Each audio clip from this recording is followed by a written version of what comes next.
خب درود رفقا، امیدوارم حالتون توپ باشه. میخوام توی ویدیو به صورت جامع تمام سوالاتی که ازم تا حالا پرسیدین در مورد گواهینامه خلبانی، خریدن هواپیما و این داستانا بگم.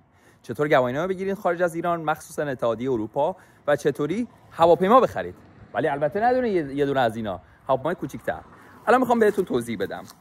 واقعی توی فرودگاهی که از فرودگاه ایتالیا، معمولا فرودگاه کوچیک خیلی خوبن برای گواهینامه خلبانی، چون فرودگاه بزرگ هزینه‌شون بیشتره، ترددشون سخت‌تره. اینطوری شروع می‌کنیم.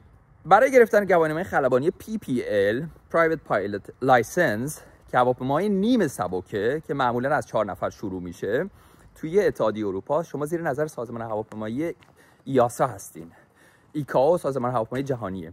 چرا میگم 4 تا؟ توی ایران همونطور که شاید بدونید گواهینامه خلبانی اولترالایت 2 تا سرنشین که VFR بهش میگن Visual Flight Rules، یعنی شما اینسترومنت برای شب پرواز ندارین. حالا اینجا میتونید PPL بگیرید. چرا تو ایران PPL نداریم؟ نمیدونم چرا ایران اجازه نمیده هواپیمای شخصی بیشتر از 2 تا سرنشین داشته باشیم. اینا پسرم هوشنگه. الان میتونم برم توی یه سایت، دروازه اجازه گرفتم چون من دانشجو خلبانی هستم. بذارین دروازه در قفله، ولی اینجا نشونتون میدم. اینجا مثل این هواپیما، الان هواپیما همشون توی هنگرن، پارکن. مثل این هواپیما 4 نفره شخصی اینجا اومده پارکش کرده. میخوام چیزی که بهتون بگم اینه، برای گرفتن گواهینامه خلبانی اینم تابر کوچیکیه. شاید فکر کنید تابر یه چیز گنده‌ای باید باشه، ولی اینجا چون فرودگاه کوچیکه، طول باند تقریبا 300 خوردی تا 400 متره، برای این هواپیما 4 سرنشین کافیه. چون هواپیمای کوچیک معمولا کلا هواپیما تو فرودگاه دنیا نصف باند رو استفاده میکنن، بقیه باند برای حالت اضطراریه. داستان اینه که شما بذار عقب برم، جالبه. برای گرفتن گواهینامه خلبانی همتون میدونید اول باید تست پزشکی بدین، ولی اونطوری فکر نکنید تست پزشکی دادن این چیز هیولایی نیست. اون برای هواپیمای جنگی و ارتشی که باید دندوناتون، چشماتون خیلی فول باشه. برای پروازهای PPL و اولترالایتی که تو ایرانه خیلی مهم نیست که دندون خراب داشته باشین، حتی چشاتون ضعیف باشه، نه اونطوری ضعیف که نبینید. عینک هم داشته باشین میتونید گواهینامه خلبانی بگیرید. حالا هواپیماهای مثلا بزرگ یا کامرشال یا مسافربری ترابری داستانشون یکم جداست. ما می‌خوایم در مورد گواهینامه خلبانی بگیم. وقتی که تست پزشکی رو دادین، تقریبا اگه یادم باشه بین 50 تا 100 خورده یوروه. اگه زیر 40 سال باشین توی اتحادیه اروپا، تو سازمان جهانی، این تست پزشکیتون، مدرک پزشکیتون تا 60 ماه ولیده و میبرین میدین مدرسه خلبانیتون، ثبت نام اولیه انجام میدین. حالا شاید بپرسین چقدر هزینه‌شه. توی ایران من 10 سال پیش یادم 20 میلیون بود اولترالایت، اون فوق سبکای 2 نفره. اینجا PPL که از 4 نفر شروع میشه، پروانه‌ای، جت نه، و حتی 2 موتوره هم میتونه باشه، ولی خب یک قوانینی داره، تا 5700 کیلو بیشتر نباید باشه وزن اون هواپیما.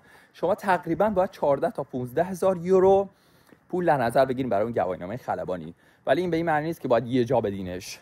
میتونید با ساعت‌های پروازی که میرین پولشو بدین. حالا چند ساعت باید پرواز کنید؟ 45 ساعت، که این 45 ساعت تقسیم میشه به دوره‌های مختلفی. مثلا 20 ساعتش با معلم خلبانه، 10 ساعتشون باید همه پرواز تحت کنترل خودتون باشه، 5 ساعتش باید کراس کانتری باشه، یعنی فرودگاه تا فرودگاه برین، 3 تا فرودگاه رو بزنید، فرودگاه مبدأ، 2 تا فرودگاه لندینگ، تیک آف، برگردین، 3 تا تیک آف لندینگ. از مرز هم باید خارج بشین بعضی جاهاش توی اتحادیه اروپا. که خوبیش اینه که شما بعد اینکه گواهینامه‌تون رو گرفتید میتونید هواپیما اجاره کنید از این فرودگاه کوچیک، برین با دوستاتون کشورهای دیگه اروپا، پولشو دنگ دنگی باید بذارید. حالا بحث تئوریش چطوریه؟ بحث تئوری اینه که شما برای PPL فکر میکنم چند هزار صفحه است، خب، ولی خیلیش تئوریه، خیلیش مثل رشته انسانیه. یه 30% ممکنه متریال مهندسی و محاسبات داشته باشه.